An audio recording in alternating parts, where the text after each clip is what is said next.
Shalom. I am Dr. Dhaneshwar Soholkar from Mumbai. आप सबको प्रभु यीशु के शांतिदायक नाम में नमस्कार। मैं डॉक्टर सोहोलकर, दानेश्वर सोहोलकर मुंबई से हूँ। I greet you in the most precious name of our Lord and Savior Jesus Christ. हमारे बेशकीमती प्रभु यीशु के पवित्र नाम में आप सबको मैं अभिवादन करता हूँ। I am grateful to Reverend Dr. Ashok Mattuji and Reverend Oliver John Rogers ji for their invitation. मैं डॉक्टर रेवरेंड अशोक मट्टू जी और रेवरेंड पास्टर ओलिवर जॉन का आभारी हूँ जिन्होंने मुझे आमंत्रित किया है। And especially to share the heart of God with you this evening or afternoon, whatever it may be. और विशेष करके परमेश्वर के दिल की बात आज शाम हो या इवनिंग रात हो, जो भी समय है, परमेश्वर के दिल की बात बांटने के लिए बड़ा खुश हूँ। I greatly appreciate their passion for the Lord and the ministry. प्रभु के लिए और सेवकाई के लिए आपके जज्बे की मैं बड़ी तारीफ करता हूँ। I had some brief talk with them and I was so sure that every day you have been doing something and taking the message across the globe.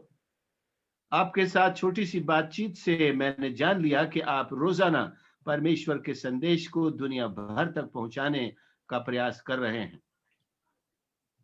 I remember having received an invitation to attend the Christmas celebration in Delhi.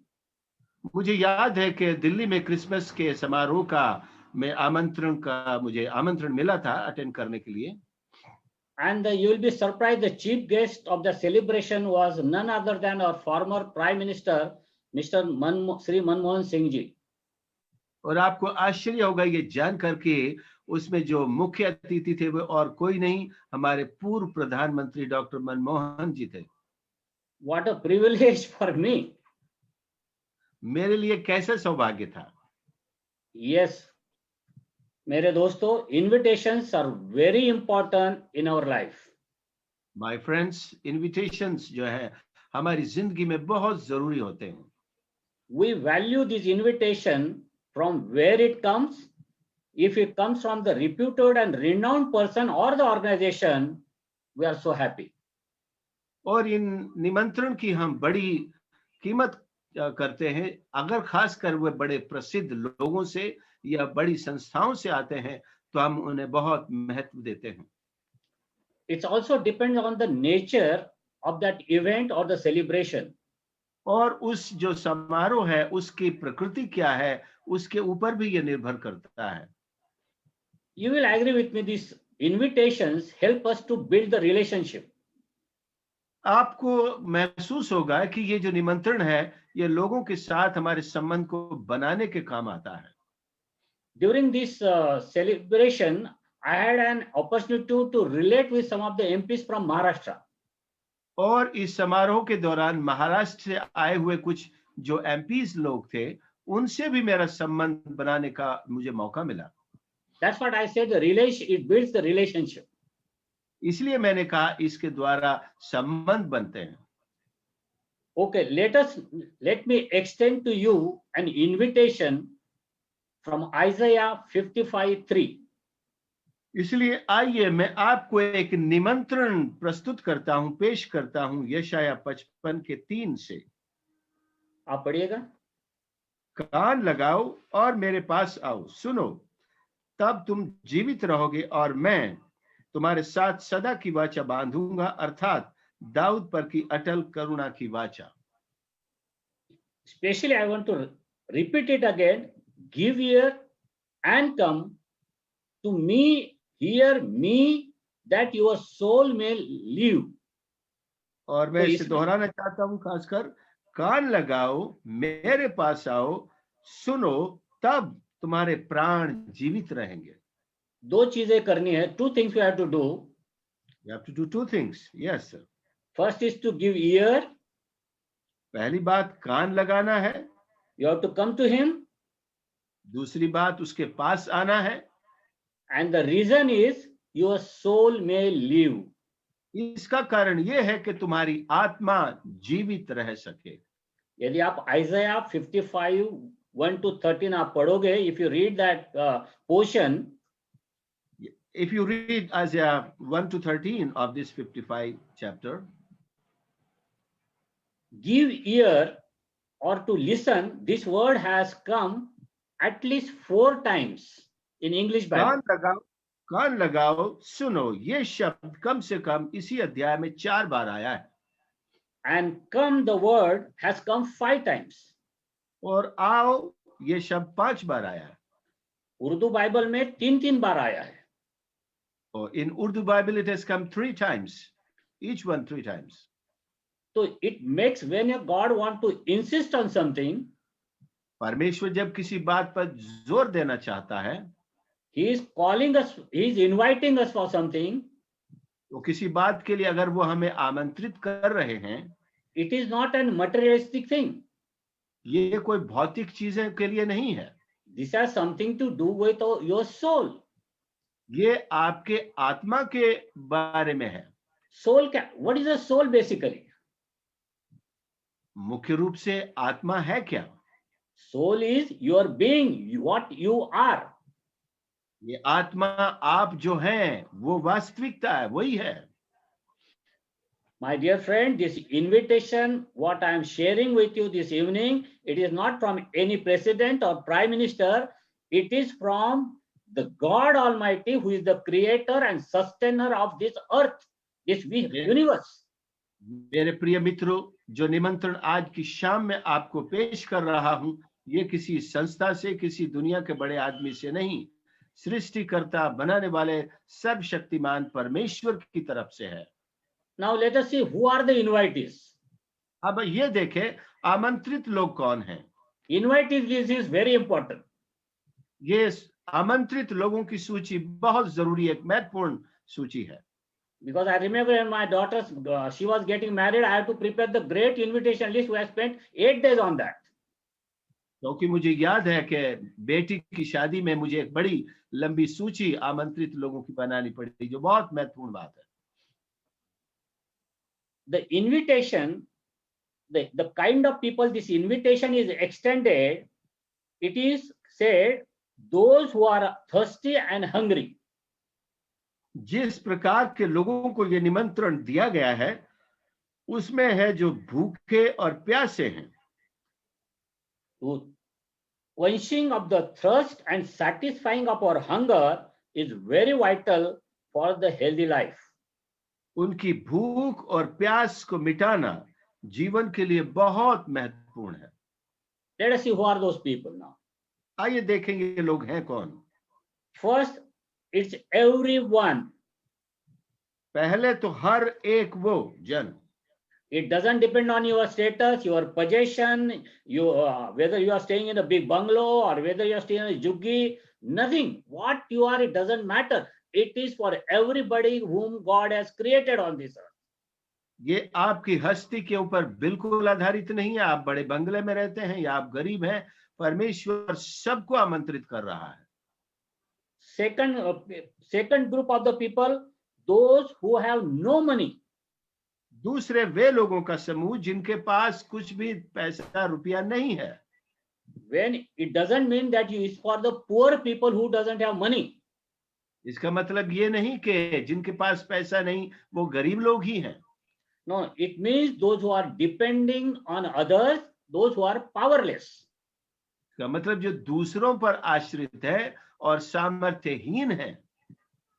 और तीसरा group जो है, the third group is those people who have tried their level best to get something in their life, but they could not get satisfaction.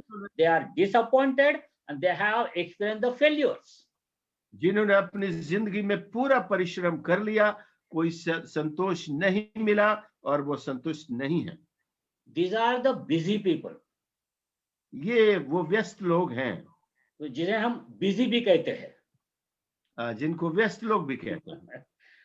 Busy होना sometimes it's like, it's a mark of your status.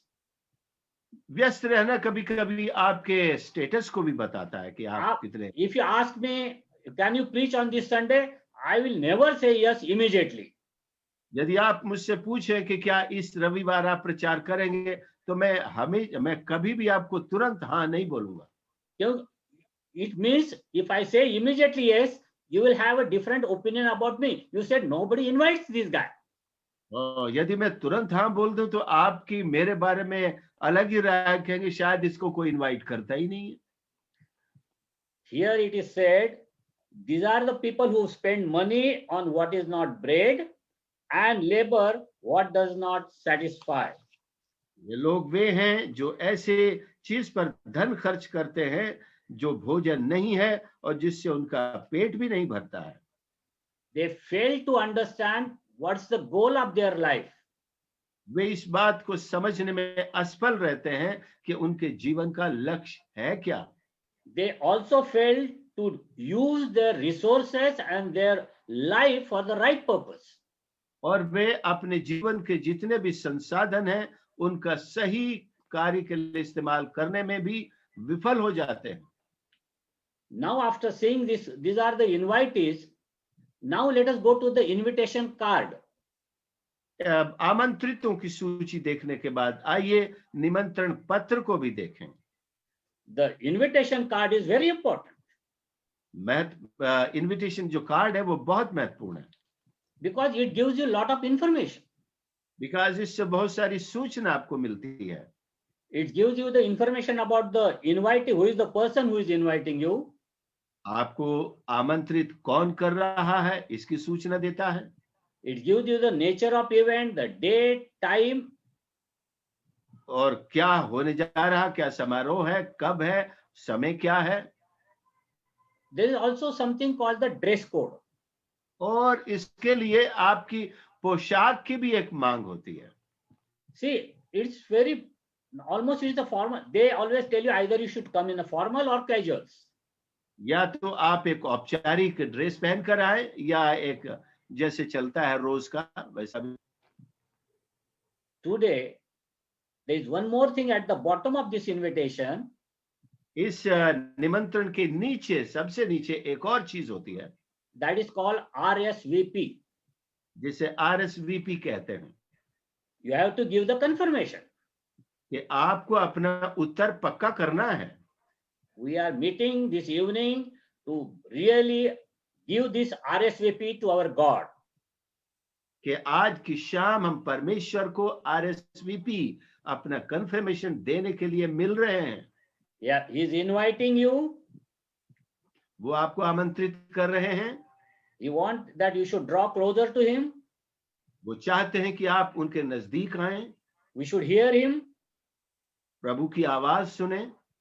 Now it is time to decide whether you want to accept this invitation or not. अब समय है कि आपको ये निमंत्रण स्वीकार है या नहीं। Choice is yours. चुनाव आपका है। Our God never compels anybody. हमारा परमेश्वर किसी पर भी दबाव नहीं डालता है। Now let us see what are the conditions and the content of this invitation as per the word of God. परमेश्वर के वचन के अनुसार आइए अब देखें इस निमंत्रण पत्र की शर्तें क्या है और इसका विषय वस्तु क्या है। What we need to do. और हमें करना क्या है। First thing is he is telling come. पहली चीज वो कहते हैं आओ। Come in my presence. मेरी उपस्थिति में आओ। And this word I already told you it's come 5 times. और मैंने ये वचन पहले ही बता दिया कि 5 बार आया है। Why should we come closer to him or draw near to him? उसके नजदीक भला हम क्यों आए? The reason is given in the Psalm 73 chapter 27 verse, which says, those who are far from God will perish. भजन 73 उसके 4 में इसका जवाब दिया गया है, क्योंकि 73:4 27 and 28 both. जो 73 का 27, जो तुझसे दूर रहते हैं वे नष्ट होंगे, जो कोई तेरे विरुद्ध व्यभिचार करता है उसका तू विनाश करता है। This is a clear indication. If we do not draw closer to him, we do not go to God, we will perish. साफ साफ स्पष्ट संकेत है, यदि हम परमेश्वर के निकट नहीं आएंगे तो हम नष्ट हो जाएंगे। Second thing, what you got to do, what you want you to do it to come closer to him, listen diligently. और दूसरा काम जो उसके नजदीक आने के लिए आपको करना है, ध्यान से सुनना है। He has invited you, you have decided to come. You can't just come and sit down there like that and don't talk. उसने आपको आमंत्रित किया है, आपने आने का निश्चय कर लिया है, और आकर ऐसे आप नहीं बैठ सकते हैं बिना ध्यान He से wants to सुने। talk with you. वो आपसे बात करना चाहता है। He just wanted to have an real initiate the talk with you about your life. वो आपके ही जीवन के बारे में बात आरंभ करना चाहता है। Diligently has a specific meaning. ध्यान से सुनने का एक खास अर्थ है। Listening and hearing is a two different words.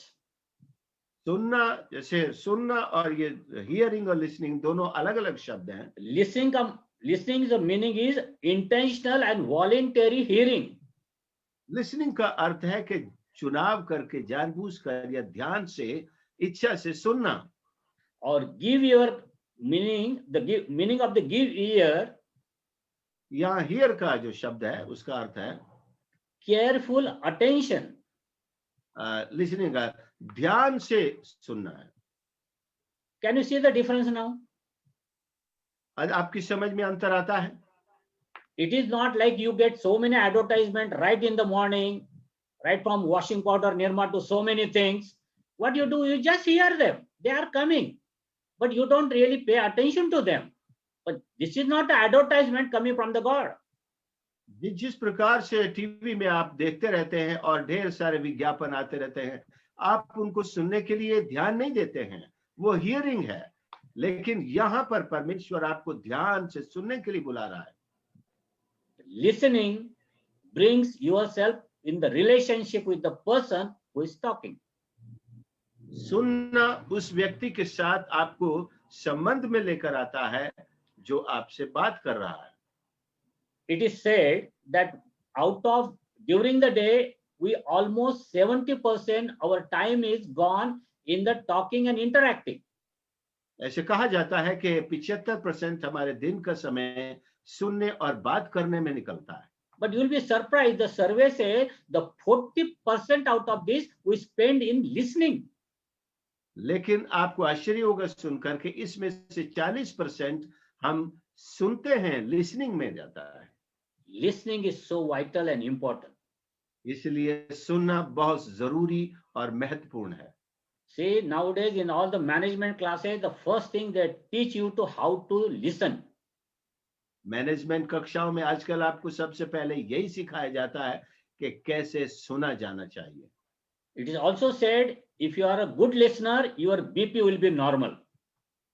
ये भी कहा जाता है कि यदि आप एक अच्छे श्रोता हैं तो आपका बीपी, ब्लड प्रेशर भी सामान्य रहेगा। I don't know the truth, but that's what they say. सच्चाई का पता नहीं, लेकिन ऐसा लोग कहते हैं। See, you will be surprised and see God always wanted to talk with his people. तो ये आश्चर्य होगा आपको जानकर कि परमेश्वर हमेशा अपने लोगों से बात करना चाहता है। We are not great people. हम कोई महान लोग नहीं हैं।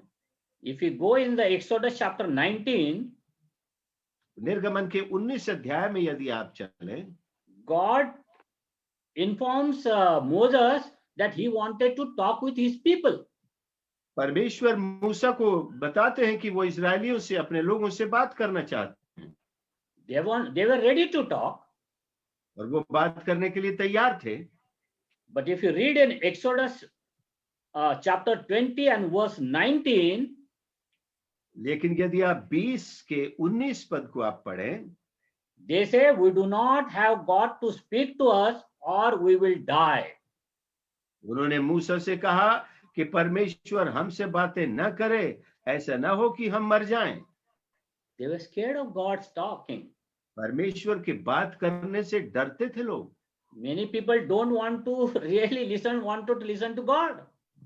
बहुत सारे लोग सच में ईश्वर की आवाज नहीं सुनना चाहते। Padri Sahab, you please talk with God. We don't want to talk.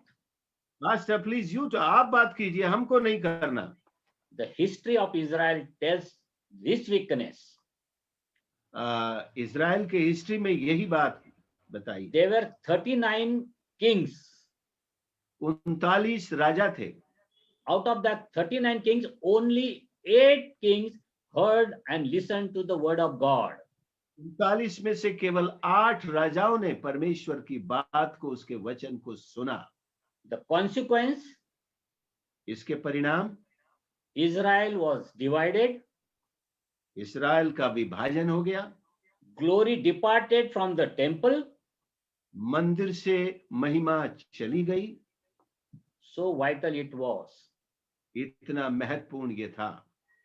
Then, do you believe even God talks even today? क्या आप समझते हैं कि आज क्या बात करता है? Yes, friends, God talks even today. हाँ मित्रों, परमेश्वर आज भी बात करता है। This is that book, we call it Bible. It has 66 books. It has written by 40 writers during 1500 years duration. ये वो किताब है जिसके द्वारा वो बात करता है, जो 40 लेखकों के द्वारा लिखी गई है 1500 सालों के पीरियड में, और इसमें 66 पुस्तकें हैं। This is not the book of information. ये कोई सूचना देने वाली किताब नहीं है। This is the book of transformation. ये एक परिवर्तन लाने वाली पुस्तक है। This will change your life. ये आपके जीवन को बदल देगी। The Hebrew word for the Bible is dabar. और बाइबल का हिब्रू इब्रानी जो शब्द है, would you repeat? Dabar. दबार। D-A-B-A-R. Dabar. दबार। And the Greek word is logos. और यूनानी का है logos. The meaning of these, both the words are voice of God. ये दोनों ही शब्दों का अर्थ है परमेश्वर की आवाज। This is not a printed book. ये कोई छपी हुई पुस्तक नहीं है। God's people never understood as the printed book. They understood is the voice of God. और परमेश्वर के लोगों ने इसे कभी भी एक प्रकाशित या छपी हुई किताब नहीं समझा, इसे परमेश्वर की आवाज समझा। The chapter which we are reading now, he said these are God's thoughts. और जो अध्याय अब हम पढ़ रहे हैं, लिखा है ये परमेश्वर के विचार हैं। This is also called the living word. इसे जीवित वचन भी कहा जाता है। If you read Proverbs chapter 6 and verse 22, यदि नीति वचन 6 और उसका 22 पढ़े, it says, यहाँ लिखा हुआ है, when you walk, जब तू चले, it will guide you. तेरे चलने में तेरी अगुवाई करेगी। When you sleep, सोते समय it will watch over you. तेरी रक्षा करेगी। When you are awake, और जागते समय it will speak to you. तुझसे बातें करेगी। This is the word which talks. ये वो वचन है जो बातें करता है आपसे। मुर्दे बात नहीं करते। The dead never talk. This is the word of God. ये परमेश्वर का वचन है। Our identity also depend on your listening. हमारी पहचान भी हमारे सुनने पर निर्भर करती है। John chapter 10, 27 says, यूहन्ना 10:27 कहता है, My sheep listen to my voice. मेरी भेड़ें मेरा शब्द सुनती हैं। If you are his sheep, यदि आप एक भेड़ हैं, then you listen to his voice. तब आप उसकी आवाज सुने। That's an identity of relationship with him. ये उसके साथ रिश्ते की पहचान है। If you listen to him, the word of God, it will keep us away from the sin. यदि आप परमेश्वर के वचन को उससे सुनेंगे, तो ये आपको पाप से बचाए रखेगा। Psalms chapter 119 verse 11 says, भजन 119 उसका 11 कहता है, I have hidden your word in my heart. मैंने तेरे वचन को अपने हृदय में रख छोड़ा है, that I must not sin against you. ताकि मैं तेरे विरुद्ध पाप न करूं. If this word of God is in me, I will not sin. यदि ये वचन परमेश्वर का मेरे दिल में है तो मैं पाप से बचा रहूंगा, नहीं करूंगा. One more thing, एक और बात, if we listen to him, यदि हम प्रभु को सुने, our prayers will be answered. तो हमारी प्रार्थनाएं भी उत्तर पाएंगी. John chapter 15 verse 7 says, यूहन्ना 15 उसके 7 में लिखा है, if my word remains in you, यदि मेरा वचन तुम में बना रहे, ask whatever you wish, तुम चाहे जो मांगो, it will be given to you. तुम्हें मिल जाएगा.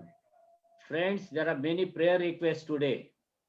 मित्रों, आज बहुत सारे प्रार्थना के निवेदन हैं. Many wanted to pray for them. बहुत सारे लोग चाहते हैं कि उनके लिए प्रार्थना हो. It's not our praying. ये हमारी प्रार्थना नहीं है. It's your listening to God. आपका ईश्वर को सुनने पर है. If you listen to him, यदि आप उसकी आवाज सुने, Bible confirms that it will be given to you. Bible इस बात का निश्चय करती है कि आपके लिए हो जाएगा. Friends, this is the time to take your position at Jesus' feet. मित्रों, ये आपका समय है कि यीशु के चरणों पर अपनी पोजीशन, अपना स्थान ले लें. What Mary rightly did. जो मरियम ने बिल्कुल उचित किया. Now your first is coming, second is listening.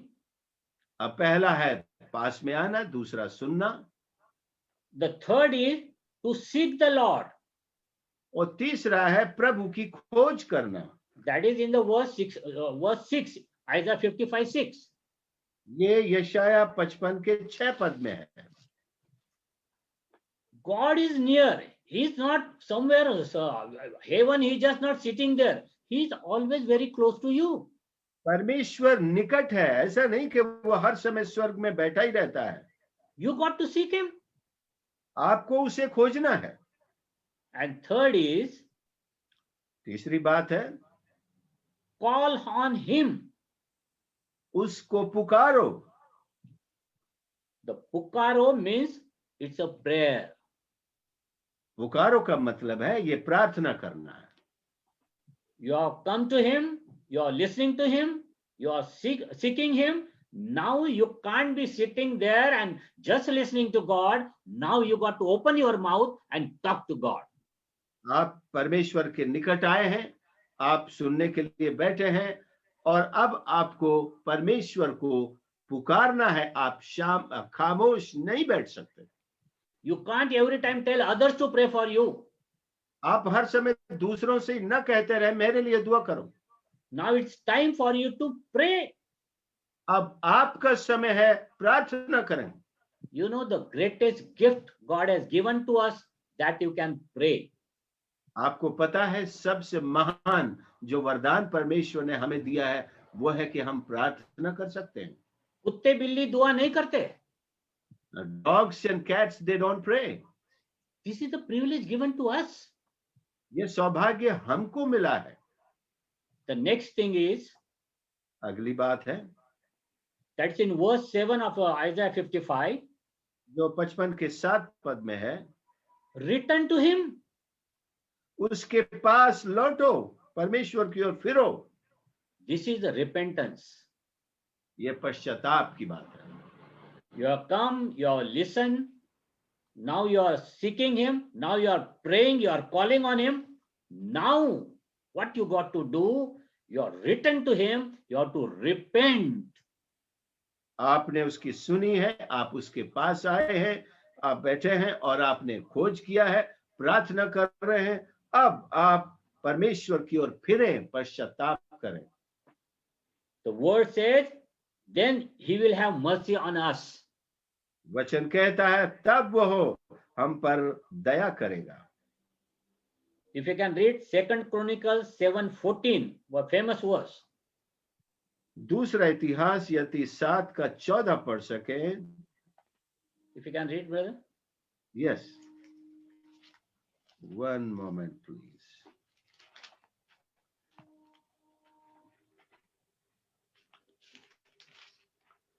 तब यदि मेरी प्रजा के लोग जो मेरे कहलाते हैं दीन होकर प्रार्थना करें और मेरे दर्शन के खोजी होकर अपनी बुरी चाल से फिरें, तो मैं स्वर्ग में से सुनकर उनका पाप क्षमा करूंगा और उनके देश को ज्यों का त्यों कर दूंगा. There are condition, if you pray and seek him, he will forgive our sins first and he will heal our land. शर्त यह है कि यदि हम दीन होकर उसकी खोज करें, उससे प्रार्थना करें, तो हमारे देश को बहाल करेगा, चंगा करेगा. चंगाई is our greatest need today. चंगाई हमारी सबसे बड़ी आवश्यकता है. This is the secret here. और रहस्य यहाँ पर छिपा हुआ है. Read this again and again when you are alone. जब आप अकेले हों, इसे बार बार पढ़िए. Now just to see what we have thought, the condition to accept this invitation is to come to him, listen to him, or seek him, call on him and return to him. इस निमंत्रण को स्वीकार करने की शर्तों पर हमने मनन किया. हमने देखा है कि उसके पास आना है, उसकी सुनना है, उसकी खोज करना है, प्रार्थना करना है और उसको पुकारना है. Now you have decided to do all these 4-5 things. अब आपने ये 4-5 काम करना पक्का कर लिया है. Pastor, what I will get? Pastor साहब, मुझे क्या मिलेगा? मुझे क्या मिलेगा? That's a question. ये सवाल है. What will I get, pastor? Are there blessings available to me? क्या मेरे लिए कोई आशीषें उपलब्ध हैं? Our God is not a liar. बिल्कुल, परमेश्वर झूठ नहीं बोलता. If he says yes, it is yes. यदि वो कहता है हाँ, तो हाँ. What is he offering us? तो प्रभु क्या यहाँ दे रहे हैं हमें? If you read in the first verse, he said, I will give you wine and milk. और पहले पद को आप पढ़ें तो कहता है कि आपको प्यासे लोगों को पानी के पास रुपया न हो, आकर मोल लो, खाओ दाख मधु और दूध. दाख मधु और दूध की बात हो रही है. Milk and honey is talking about. See, the wine is an indication of joy. दाख मधु जो है आनंद का एक सूचक है. Milk is the indication of the nourishment. और दूध जो है अच्छे पोषण का सूचक है.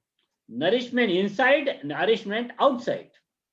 अंदर हमारी जो है पोषण और बाहर का आनंद. The verse what we have seen on the 55:3, जो 55:3 में हम देख रहे हैं जो पद, the blessing is very clearly written here. यहाँ पर आशीषें बिल्कुल स्पष्ट रूप से बताई गई हैं. Your soul may live. ताकि तुम जीवित रहो. तुम्हारी जान जिंदा रहेगी. हाँ, तुम्हारे प्राण, तुम्हारी आत्मा जीवित रहे.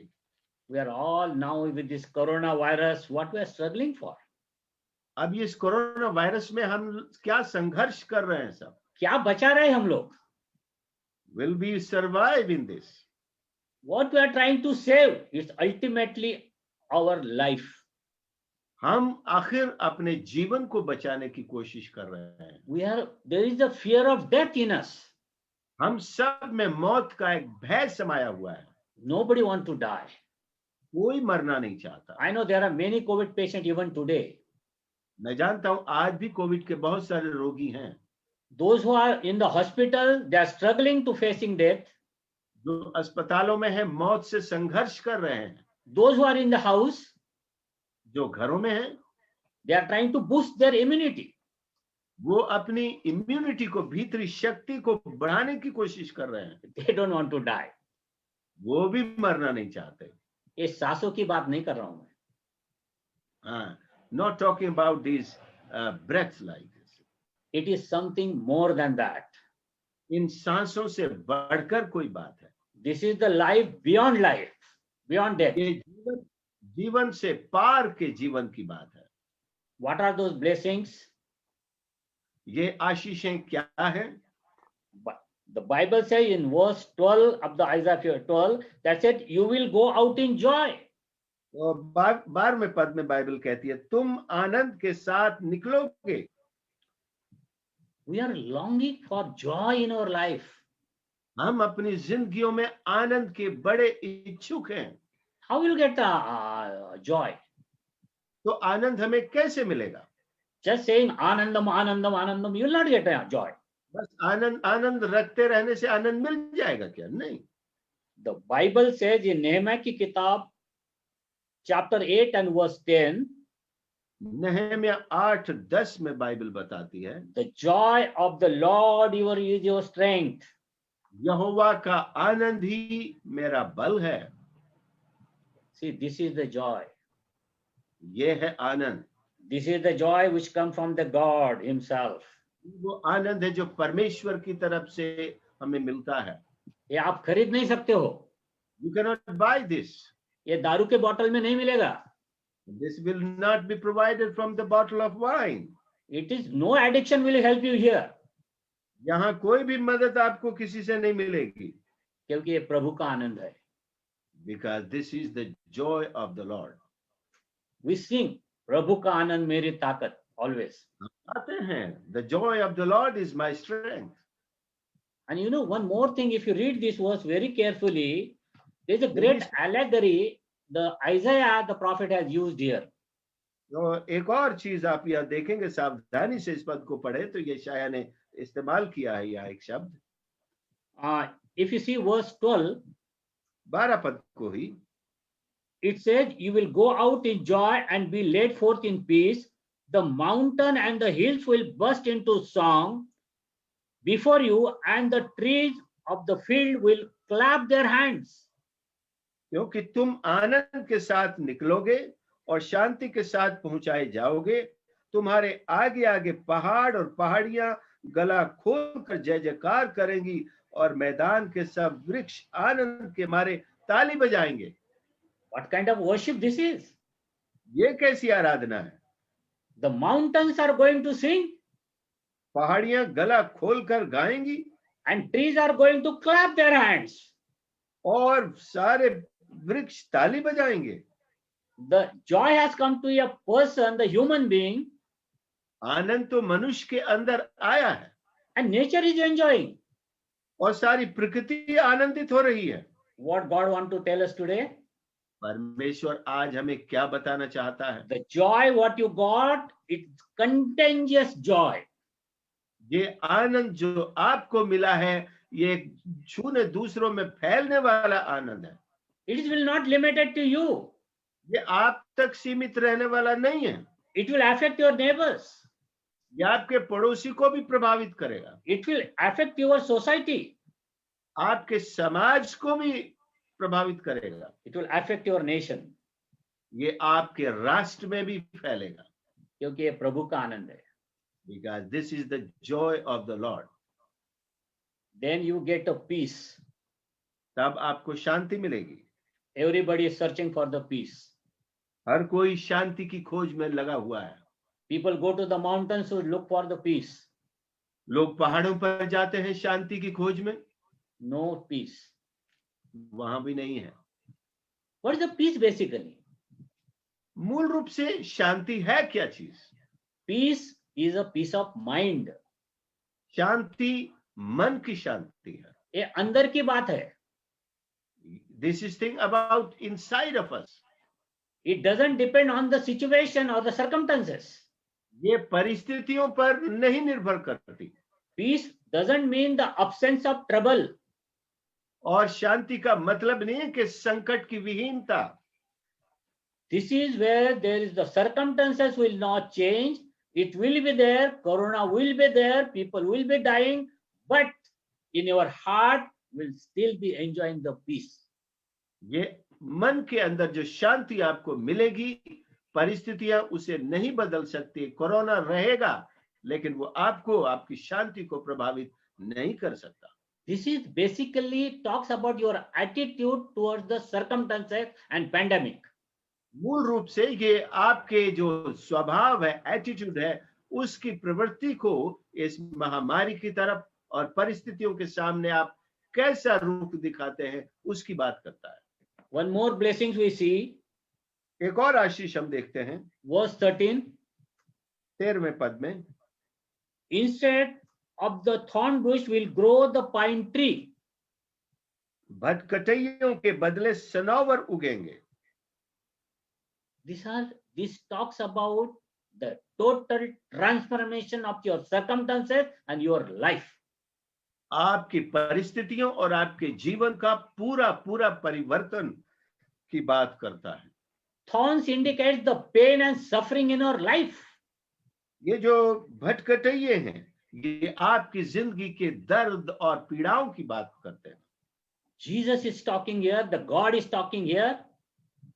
अब यीशु आपसे बात कर रहे हैं, परमेश्वर यहाँ बात कर रहे हैं। These thorns will go away. ये सारे कांटे निकाल दिए जाएंगे। If you come to me, listen to me, seek me, repent, all these things will go away from your life.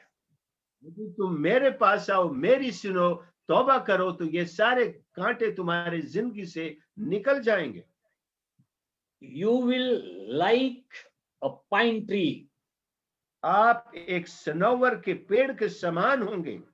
The pine tree is green, evergreen. ये सनोवर का पेड़ हमेशा सदा रहता है, सदा बहार रहता है। It's a wonderful tree. ये एक बहुत अद्भुत पेड़ है। Will be like that. हम उसके समान होंगे। The word of God said in Revelation 21:4 and 5. प्रकाशित वाक्य 21:4 और 5 में परमेश्वर का वचन कहता है, आप पढ़िएगा।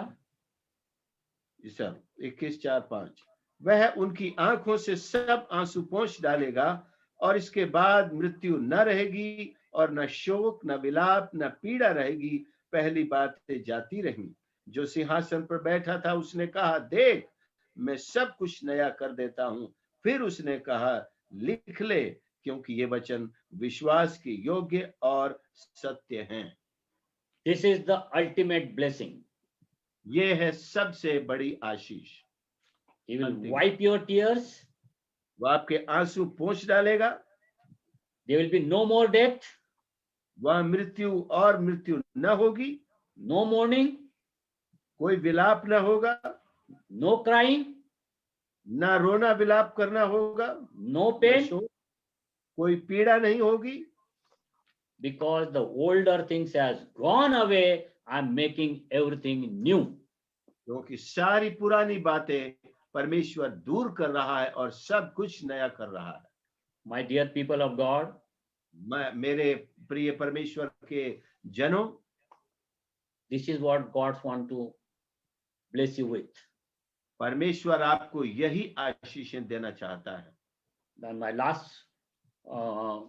last point will be, मेरा आखिरी बिंदु होगा, are these blessings free? क्या ये आशीषें सेंत मैथ की नहीं है? They are not free. ये सेंत मैथ नहीं है। There is no free lunch in the God's kingdom. परमेश्वर के राज्य में कोई मुफ्त का लंच नहीं है। If you read the first verse, यदि आप पहला ही पद पढ़े, it's written there, 55 का पहला, they said, who have no money, come buy and eat. जिनके पास रुपया न हो, तुम भी आकर मोल लो। अरे भाई, हमारे पास पैसा नहीं है तो मोल कैसा ले सकते? We don't have money, how can we buy? There is something wrong. Grammar is wrong. इसकी ग्रामर कुछ गलत लगती है? No. नहीं। It has to be bought. खरीदना तो जरूरी है। These blessings has to be bought. इन आशीषों को खरीदना तो पड़ेगा। But if you cannot pay for it, यदि आप चुका नहीं सकते, पैसा नहीं दे सकते, somebody has to pay for it.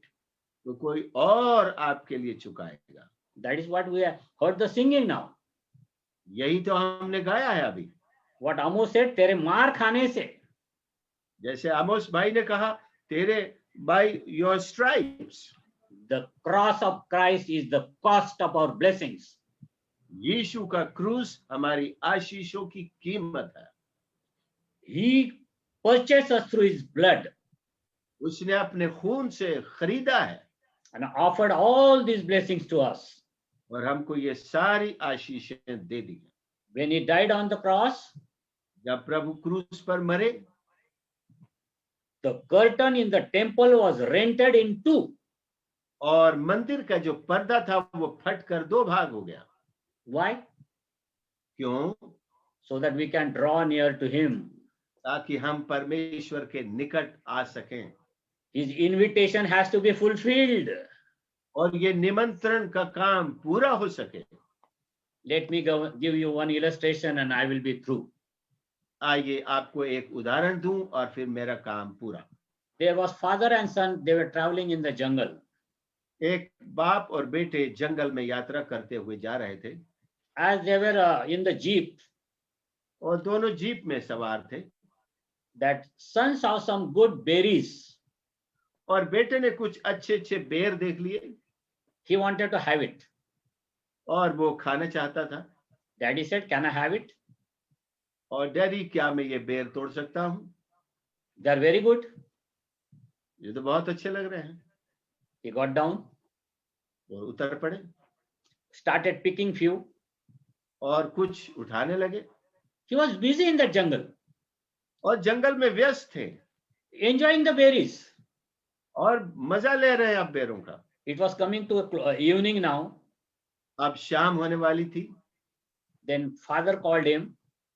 पिता ने बुलाया उसे। Son, now you have to rush. बेटे, अब हमें जल्दी जल्दी चलना है। You pick up how many berries you want. अब जितने भी बेर हैं सारे उठा लो। Please come to me fast. जल्दी से मेरे पास आ जाओ। It will be dark now. अभी अंधेरा हो रहा है। But he was busy in the jungle. लेकिन वो जंगल में व्यस्त था। He was enjoying the enjoyment of the jungle. वो जंगल का मजा ले रहा था। भूल गया वो father को। He forgot his father. Father said, पिता ने कहा, "Son, I am going to drive little now slowly. अब मैं बेटे थोड़ा धीरे से चलूंगा, गाड़ी You चलाऊंगा। also start picking up the berries and walk. और तुम बेर उठाते जाओ और चलते आओ। But let us talk with each other during this. लेकिन इसके बीच में हम बातचीत भी करते रहेंगे। You keep calling me father, father, father. और तुम मुझे बुलाते रहना, पिताजी, पिताजी। Then I will know कि you are somewhere close by. और मैं जान लूंगा कि तुम मेरे नजदीक हो कहीं पर। The son forgot to call the father. और बेटा पिता को पुकारना भूल गया। Got busy in this world. वो अपने बेर चुनने में ही व्यस्त हो गया इस दुनिया में। And daddy was going ahead. और डैडी तो आगे निकल गए। My dear friends, मेरे प्रिय मित्रों, you forgot to call him father today. क्या आज पिताजी को बुलाना भूल तो नहीं गए आप? Today is the day to call him father. आज ही वो दिन है जिसमें पिता को पुकारना है। Don't get busy in this world. इस दुनिया में व्यस्त न हो जाइए। God is inviting you today. परमेश्वर आज आपको आमंत्रित कर रहा है। This is the invitation from God. ये परमेश्वर की ओर से आपके लिए निमंत्रण है। This is voluntary. ये स्वयं ये उसकी इच्छा से है। Choice is your friend. अब चुनाव मित्र आपका है। You can make a decision for yourself. आप अपना निर्णय खुद ले सकते हैं। Draw closer to him. परमेश्वर के नजदीक आइए। He is inviting you. वो आपको आमंत्रित कर रहा है। When somebody, big man, invites you, you are so happy. यदि कोई बड़ा आदमी आपको आमंत्रित करे तो आपको कितनी खुशी होती है। Today's invitation is from the creator of this universe. आज का निमंत्रण इस सृष्टि के निर्माता की तरफ से है। Are you not going to accept it? क्या आप इसे स्वीकार नहीं करेंगे? May God bless you and help you to think about it positively. परमेश्वर आपको आशीष दे और सहायता करे कि आप इस पर विचार करें। God bless you, friends. प्रभु आपको आशीष दे प्रिय मित्रों। God be with you. प्रभु आपके साथ। God bless. Thank you, sirs, for good translation and bearing with me. Very good message. Very good. I'm really blessed. Thank you so much. Now it's over to Reverend Dr. Ashok ji. जी बहुत doctor साहब बहुत बहुत message, beautiful message. You rightly said so. Thank you so much, and God bless you. And I like the example you left us with, and I'm sure many preachers are on here. They will use that. It is a beautiful example. Yes. I also borrowed from somebody. हम चोरते रहते, चोरी करते रहते. Good for the It's a word of. beautiful message, and it's beautiful translation always. Thank you, thank you. Thank you. Doctor साहब जाने से पहले मैंने आपको एक लिस्ट भेजी हुई आपके व्हाट्सएप के ऊपर. Please, if you can kindly pray for those people. Right. Thank you, sir. I will do it. I just written down those names. Okay. And I will pray. Okay. I think I can pray straight away. No translation required, right? Translation, no. No translation. Okay, I will go ahead. You can pray in English or Hindi or whatever language. I can do it, combine both. No problem, sir. No Okay, problem. that way bilingual I'll do it. Okay, sir. Loving, gracious Father, what a joy to come in your presence this evening, Lord. You are a God of concern, love, care. You have created us for the purpose. You never left us alone and as an orphan. You always said there, you are always with us. What a great assurance from you, Lord. We claim that assurance this evening and come to your throne of grace and specially request, dear Lord, to help this dear sister Balbir Kaur, Mr. Gyan, Brother Sani Chandra, Sister Asha Chandra, and Sister Manjit Kaur, those who are down with COVID. We know, Lord, how frightening this is. We can understand the situation they are facing. Lord, as we heard your word today, let this assurance go with them. And in the mighty name of Jesus, we pray. The COVID infection is gone. In Jesus' name, bless them. Heal them, Lord. Let this sister be more hopeful in their life. Grant their hope of life so that you love them. Let them have that assurance today. We also want to pray for our dear sister Vimala Nair. She's down with the cancer. We know, Lord, you are the God who can cancel the cancer, Lord. Right now, in Jesus' name, we pray earnestly, Lord. We crave for your mercy on my dear sister. Heal her, Father. We want to pray for Dr. Daniel Masi. We want to pray for Mr. and Mrs. Kashmir Kalyan.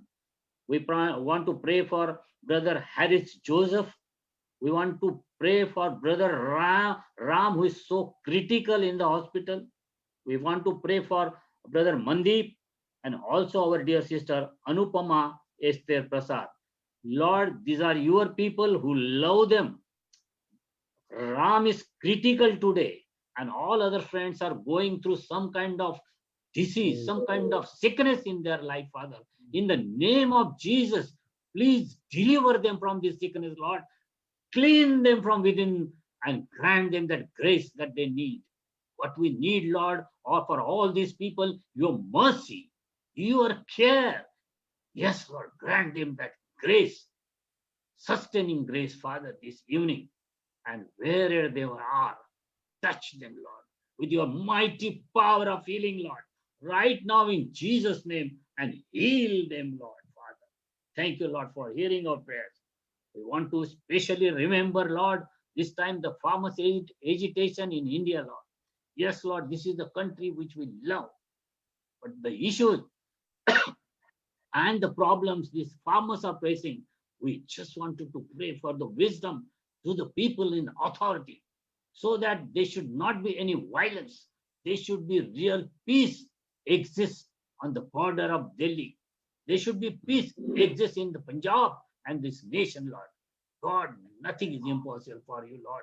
You will bring this problem with great solution, and there will be something that you are thought of will happen, Father. We want to especially pray for the people, especially the people of God who have been persecuted because of your name. It may be in India, it can be in Pakistan.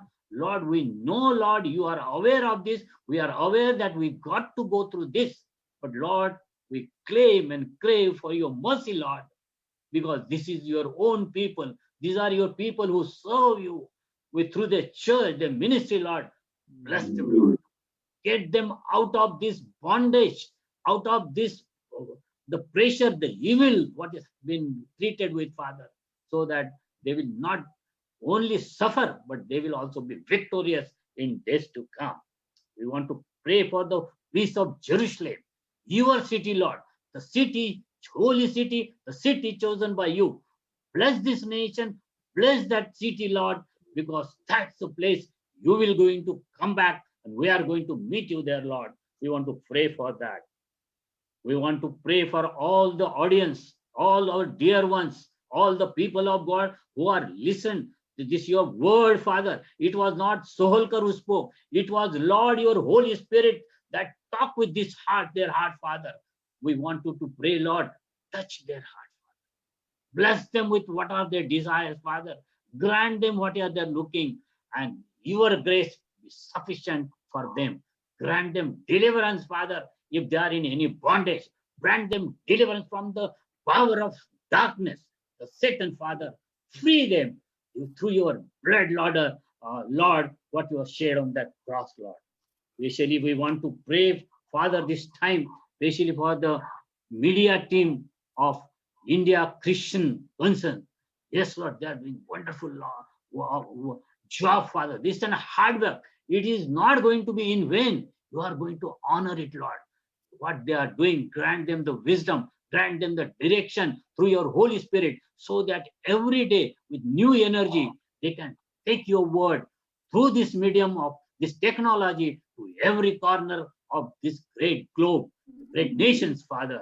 We want to pray for our dear brother, Dr. Matu, Reverend Dr. Matuji, and also our dear Pastor Oliver G, Father, for their concern. They are really concerned about what is happening. What are the faithful work they are doing? We know, Lord, you will grant them everything for their faithfulness, because you are a faithful Lord, Father. Thank you for your faithfulness. We commit ourselves to you, Lord. Grant, thank you, Lord, you have heard our prayers. We really want to thank you, Lord. Thank you, Jesus. Thank you, Lord. In the mighty name of Jesus, we ask. Amen and amen. Amen. Amen. Dr. Saf, thank you so much. Beautiful prayer and beautiful message. And God bless you. We will keep you in our prayers. May the presence of the Lord will go with you and go before you wherever you go. Thank you, Ji. Thank you so much. For your family as well and on your ministry. Thank you so much for Thank you. everything. Thank And once again, Dr. Shivaji,